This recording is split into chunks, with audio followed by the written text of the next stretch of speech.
وهو مركب طبيعي موجود في عدة مصادر في العالم، أهمها نبتة القهوة. قد تمت دراسته خلال السنوات الأخيرة للوقوف على مدى فعاليته في تحسين الصحة الرياضية للشخص، بحيث يعتبر من أقوى المكملات الطاقية في العالم وأكثرها استعمالا خصوصا ضمن المجال الرياضي. فكيف يعمل الكافيين؟ ما هي مصادره؟ ما قول الدراسات حول فعاليته؟ ما هي السياسة التي يجب اتباعها للاستهلاك؟ هل له أضرار جانبية؟ أدينوزين تريفوسفات هو عملة الطاقة لدى الإنسان. خلال اليوم عندما نستعمل الأدينوزين أو ال ATP للطاقة، يبقى بما يسمى بالأدينوزين مونوفوسفات. هذا الأخير يرتبط بالدماغ من أجل حثه على خفض أو نقص اليقظة والخلود للنوم. هذه الدورة تعد أساسية من أجل تجنب الإفراط في العمل. تركيبة الكافيين كتركيبة أو مشابهة لتركيبة الأدينوزين، بحيث عندما نستهلك الكافيين عوض دخول الأدينوزين لمستقبلات الدماغ يتم دخول الكافيين، أو بالأحرى الكافيين يمنع دخول الأدينوزين لمستقبلات الدماغ، الشيء الذي يبقيك مستيقظا. مستقبلات الأدينوزين ليست موجودة في الدماغ وحده، إنما متفرقة على مختلف الأعضاء في الجسم، أهمها القلب. الكافيين يدعم أيضا إفراز النيتريك أوكسيد، يعني الكافيين كيمنع الأدينوزين من دخول للقلب، يعني كيمنع بطء حركة القلب، وكيزيد كرفع النيتريك أوكسيد، الشيء اللي كيسرع من دقات القلب، يعني كيسرع من الدورة الدموية. تسريع الدورة الدموية يمكن الكافيين أيضا من التأثير على الجهاز التنفسي عن طريق ضخ دماء كافية داخل الرئتين، مما يعزز قدرة الرئة على الامتلاء كليا، وأيضا تعزيز قدرتها على التخلص من CO2 أو ثاني أكسيد الكربون. الأدينوزين الحر اللي مقدرش يدخل الدماغ أو الأعضاء كيسرع من وتيرة الاستهلاك الدهني، وكيحرر كل من الأحماض الأمينية والجليسيرول من أجل دعم حركة الجسد. الكافيين يحرر أيضا نسب الكالسيوم في الدم الذي يساعد الخلية العضلية على الانقباض، وبالتالي تسهيل الحركة العضلية. نقطة أخرى أخيرة تتعلق بارتفاع نسب الإبينفرين أو الأدرينالين. هذا الارتفاع يترافق أيضا بتغييرات في عدة أو في نسب الناقلات العصبية كالسيروتونين والدوبامين، كل هذا من أجل مواجهة أو تهيئ الجسد لمواجهة ضغط معين، سواء تمرين، سواء دراسة، أو أي ضغط قد يواجهه الجسد. من أهم مصادر الكافيين نجد القهوة، الشاي، مكملات الطاقة، مشروبات الطاقة، علب الكافيين، ردات الكافيين وغيرها من المصادر، وتختلف حسب نسب الامتصاص والكمية الموجودة في السيرفين أو في الحصة الواحدة.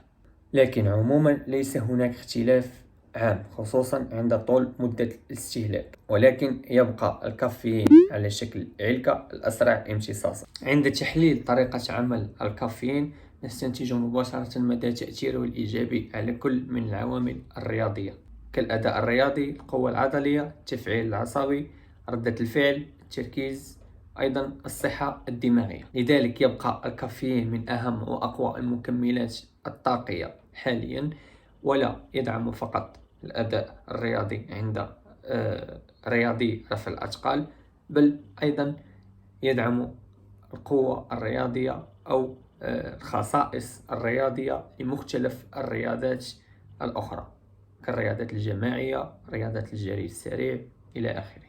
طريقة الاستهلاك ما عندهاش شي فعالية كبيرة كيف ما قلت، سواء خديتي على شكل علكة، سواء خديتيها على شكل قهوة أو شاي إلى آخره، ما عندكش شي تأثير أو ما كاينش شي فرق كبير، ولكن تقدر تكون عندها واحد الأهمية عند المحترفين. عامل آخر كيتدخل اللي هو الجينات. ما عنديش دراية كبيرة بالموضوع، ولكن بعض الدراسات كتصرح بأن بعض الأشخاص حسب جيناتهم قد يستجيبون سريعا لاستهلاك الكافيين، بعضهم قد يستجيبون ببطء، وبعضهم قد لا يستجيبون، وبعضهم قد تؤثر عليهم. يعني كاين اللي كياخد الكافيين ما كتزادوش الطاقه، بالعكس كيبقى غير قلبه كيضرب وكيعيا. توقيت الاستهلاك قد يلعب دور مهم، بحيث ينصح باستهلاك القهوه في ظرف 30 إلى 60 دقيقة قبل التمرين. تجاوز ذلك قد يضعف حظوظك من الاستفادة بشكل جيد من الكمية المستهلكة.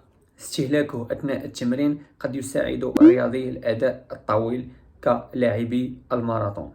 نوعية المصدر مرة أخرى تلعب دور مهم في توقيت الاستهلاك. كيف ما قلت، العلكة على شكل الكافيين على شكل علكة يبقى أسرع.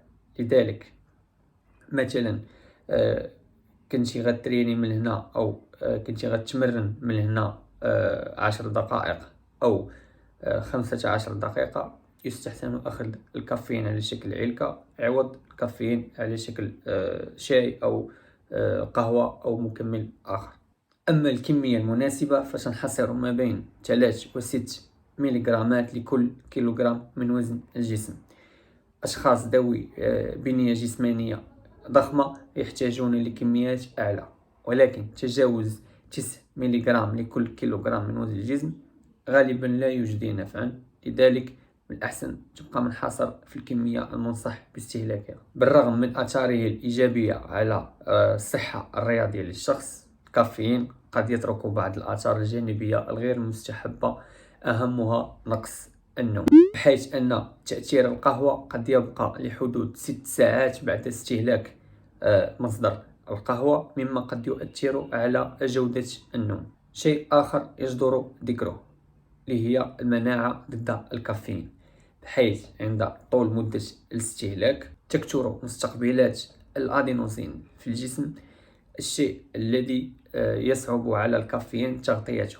يعني كثروا هذوك المستقبلات ديال الأدينوسين، واخا كتاخذ واحد الكميه ديال الكافيين، هذيك الكميه ما كتغطيش كل هذيك المستقبلات ديال الادينوسين، وبالتالي واخا كتشرب الكافيين كيدخل لبعض المستقبلات كيسالي، وكيبقاو مستقبلات اخرى ما عندها حتى شي حاجه، ما داخل فيها حتى شي حاجه بها كيجي او كيدخل فيها الادينوسين. بالتالي واخا كتاخذ الكافيين كيبقى التاثير ديال الادينوسين وكيبقى هذاك الشعور او هذاك الاحساس بالعياء. لذلك ينصح باتباع سياسه استهلاكيه ديال الكافيين او استهلاك الكافيين بعنايه، كمثلا استهلاك الكافيين فقط خلال الايام الرياضيه او الايام اللي عندك فيها حصه رياضيه، او استهلاك الكافيين فقط خلال الحصص للاداء ديالهم مرتفع. كنفي لمختلف الشائعات حول الكافيين، يجدر الذكر أن الكافيين ممكن استهلاكه مع الكرياتين ولا يؤثر على توازن السوائل في الجسم. إشاعة أخرى تم نفيها اللي هي خفض نسب الجوع، حيث إشاعة تقول أن استهلاك الكافيين يرفع نسب الشبع ويخفض نسب الجوع. هذا التأثير ما كانش فعال في الدراسات، وما كانش تأثير عام على نقص الوزن. وكنقطة أخيرة اللي هي دعم الكافيين لحرق الدهون. انتم عارفين أن الكافيين يسرع الحرق الدهني، لكن هذا الشيء ما يعنيش أنك غادي تفقد الوزن. السعرات الحرارية هي في الأخير اللي كتحكم على واش غتفقد الوزن أو غتزيد الوزن أو غتحافظ عليه. شكرا على المشاهدة. خلي لي تعليق أو سؤال متعلق بهذا الموضوع، وخلي لي الموضوع اللي تبغيني نتكلم عليه لاحقا في الفيديوهات القادمة.